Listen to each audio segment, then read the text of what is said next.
You can have all day long. What about Colin? What about our community? There are those who are from the school that if he didn't start this, we really wouldn't be so focused on our community. There are those who are still doing the work in the community as you are. Anquan Bolton, thank you so much for being here. Jason Reed, thank you for providing the context that you do as usual. As we wrap up this conversation, we will head to break with the A.H. Parker High School Choir. Addie Mae Collins, 11-year-old Carol Denise McNear, 14-year-old Carol Robertson, and 14-year-old Cynthia Wellesley. These are the four little girls. Rest in peace, Queens. But there was also a fifth, the lone survivor, Sarah Collins Rudolph. She was 12 at the time, and she became permanently blind in one eye. Ladies and gentlemen, it is an honor and it is a privilege to have Sarah Collins Rudolph in our audience. Here to discuss the fractured relationship between the Black community and police officers, we have the Birmingham Chief of Police, A.C. Roper. Thank you so much for joining us. And Ravens tight end, Baltimore Ravens tight end, Benjamin Watson. Glad you made it, my friend. I'll start with you first, Chief. Why do you think there is such a lack of trust between Black people and police? Education. There is a lack of education probably on both parts, but we have these stereotypes. Police believe a certain way when they see a Black man who looks a certain way. How do you change that mindset? So what we're doing is not just... Benjamin Watson, you are in the NFL, but you are known for having your way with words, if you will. You wrote a book about the problems of racial inequality. When you think about today's relationship, and as the Chief just said, it has been this way since the beginning of time, if you will. The relationship between the Black community and police officers. What are the steps that you see that need to be made in order to improve that relationship? Benjamin, I'll turn that back to you. Why is it inherently the Black person or the Black people's problem to fix a problem in their community? Well, it's uncomfortable for those who this is not. Benjamin Watson with the message for us, ladies and gentlemen. And A.C. Roper, thank you so much. I appreciate you for being so candid and honest about your time, 10 years as Chief of Police here in Birmingham, Alabama. Thank you guys for joining us here. We appreciate it. Silence is often considered agreement during a time where voices are needed. We welcome in two strong voices to have the discussion about pay equity in sports.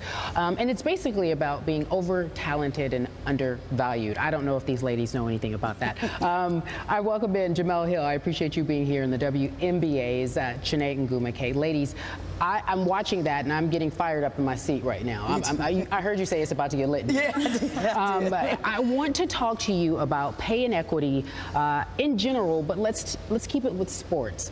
Why is it so important for women, especially in today's movement, to speak up about what they're making? Well, I think in our field to have more conversations with each other about how much we're getting paid. And for a long time, it was considered just like Ellen Pompeo, who recently shared what she made. And so it allows us to really understand our value. We go through so much in this country as Black women, especially because we're really on the bottom rung when it comes to that. 63 cents. We don't want to be tired anymore. I had this conversation with Chiney, and please enlighten the audience, because you are in the WNBA, and I do understand that you don't make what an NBA player would make, but as a rookie, what was your salary? You can do both. Well, I was drafted #1 to the Connecticut Sun, and the cap that I could make was about $60,000 coming straight out of college. Take a moment and embrace that. $60,000 for the #1 draft pick in the WNBA, and today, in the NBA, the #1 draft pick can make somewhere upwards of $4 million. Yeah, and I think a lot of times people hear that. I'm familiar. Often. I'm familiar. I know, right? But then when we walk down the street and meet every day about our communities, and you put that all together, we're not afraid to voice our issues. Everyone knows what we're making. We make more overseas, actually. And we're not home, but we do care about our home. About the pay inequity, I think it is about the perception of how women in sports, how that's perceived. Serena Williams said a while ago that if she were a man, they would have already considered her the GOAT, right? And not just... I just had this conversation with Chiney yesterday. I said, please don't devalue yourself. Don't compare yourself to your male colleague. You're great in your own right. We do have a problem, that's very honest, in valuing ourselves. As we have this conversation right now, there are people listening and watching that are uncomfortable. How do we explain the danger of silence when you talk about money and what you make? And when you're the only one in the room and you look around and there's nothing but your male colleagues, there's a danger, an inherent danger in not speaking up and speaking for yourself. I think we all... There can only be one kind of mentality, because a lot of times we're pitted against each other because we're here on this platform and doing other things socially in her community that's good for all of us. We can all eat. We can all eat. Yeah. Absolutely. We can all eat. Yes. Shanae and Gumike, Jamel Hill, thank you so much, sisters. I love you so much for being here. I appreciate it. We would like to thank all of you, our live audience, as well as our special guests, for being here today.